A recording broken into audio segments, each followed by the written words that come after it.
कल्पना कीजिए, एक विद्वान ब्राह्मण जो जीवन की भागदौड़ से थक चुका है, एक साधारण सी सलाह की खोज में निकल पड़ता है।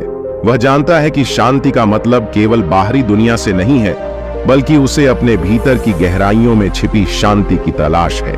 इस खोज ने उसे बुद्ध के आश्रम तक पहुंचाया, जहां एक साधारण से प्रश्न ने उसकी जिंदगी बदल दी। बुद्ध के ज्ञान ने उसे एहसास कराया कि सच्ची शांति बाहरी दुनिया से नहीं, बल्कि अपने मन की स्थिति से आती है। जानिए कैसे बुद्ध की सरल शिक्षाओं ने ब्राह्मण के मन को शांत किया और उसे जीवन का सबसे बड़ा रहस्य सिखाया। एक समय की बात है, एक छोटे से गांव में एक विद्वान ब्राह्मण रहते थे। उनकी विद्या और गहरी समझ के लिए वे बहुत प्रसिद्ध थे, लेकिन वे हमेशा शांति और सुकून की खोज में रहते थे। वे हर दिन ध्यान और साधना करते थे, लेकिन फिर भी उन्हें अपनी आत्मा की गहराइयों में शांति की कमी महसूस होती थी। गांव के एक बुजुर्ग ने उन्हें सलाह दी कि वे बुद्ध से मिलने जाएं। ब्राह्मण ने सोचा कि शायद बुद्ध की उपदेश उन्हें मन की शांति पाने में मदद करे। उन्होंने एक लंबी यात्रा पर निकलने का निर्णय लिया और कई दिनों की यात्रा के बाद बुद्ध के आश्रम पहुंचे। बुद्ध ने उनका स्वागत किया और उन्हें ध्यान से सुना। ब्राह्मण ने कहा, हे बुद्ध, मैं आत्मिक शांति की खोज में हूं। मैंने हर संभव साधना की है, लेकिन मन की शांति अब भी मुझसे दूर है। कृपया मुझे इस शांति का रहस्य बताइए। बुद्ध ने हंसते हुए कहा, शांति कोई बाहरी वस्तु नहीं है जो तुम ढूंढ रहे हो, यह तुम्हारे भीतर की स्थिति है। तुम्हें शांति की खोज में कहीं और जाने की जरूरत नहीं है। जब तक तुम अपने मन की स्थिति को समझ नहीं लेते, तब तक शांति तुम्हें नहीं मिल सकती। ब्राह्मण ने बुद्ध की बातों को ध्यान से सुना और उनसे पूछा, तो मैं अपने मन की स्थिति को कैसे समझ सकता हूं? बुद्ध ने कहा, मन की शांति की शुरुआत तुम्हारी सोच और भावनाओं से होती है। जब तुम्हारी सोच और भावनाएं शांत होती हैं, तो मन भी शांत होता है। सबसे पहले तुम अपने मन की स्थिति को पहचानो।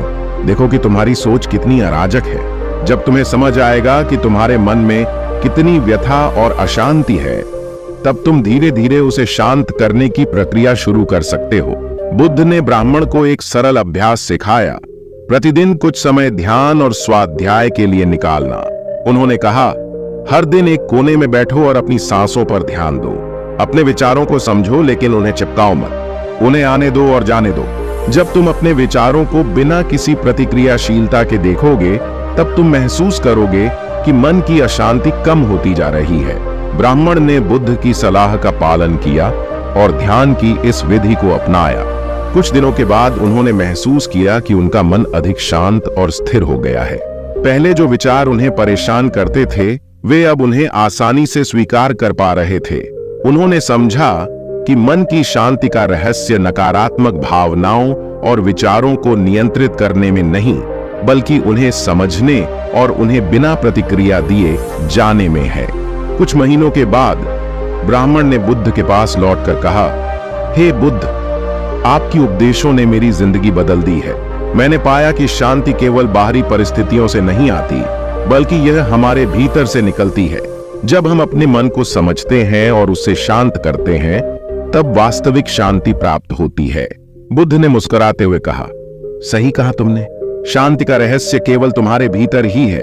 जब तुम खुद को समझोगे और अपने मन को नियंत्रित करोगे, तब तुम शांति को हमेशा अपने साथ पाओगे। ब्राह्मण ने बुद्ध के प्रति आभार व्यक्त किया और गांव लौट आया। उसने अपनी नई प्राप्त की हुई शांति और ज्ञान को अपने गांव वालों के साथ साझा किया और बहुत से लोगों ने उसकी सलाह मानी। इस प्रकार एक साधारण ब्राह्मण की यात्रा ने उसे जीवन की सबसे बड़ी सच्चाई का अनुभव कराया और उसे एक नई दिशा दी। इस कहानी से हमें यह सीख मिलती है कि बाहरी चीजों की तलाश करने के बजाय हमें अपने भीतर की स्थिति को समझना और सुधारना चाहिए। वास्तविक शांति केवल हमारे मन की गहराइयों में ही छिपी होती है और उसे पाने का रहस्य केवल खुद को जानने और समझने में है। आशा है कि आपको आज की कहानी से शांति और ज्ञान की एक नई दिशा मिली होगी। अगर आपको हमारे वीडियो पसंद आए और आपने कुछ नया सीखा हो, तो कृपया हमारे चैनल को लाइक और सब्सक्राइब जरूर करें। आपके समर्थन से ही हम और भी प्रेरणादायक और शिक्षाप्रद कहानियां आपके लिए लाते रहेंगे। धन्यवाद।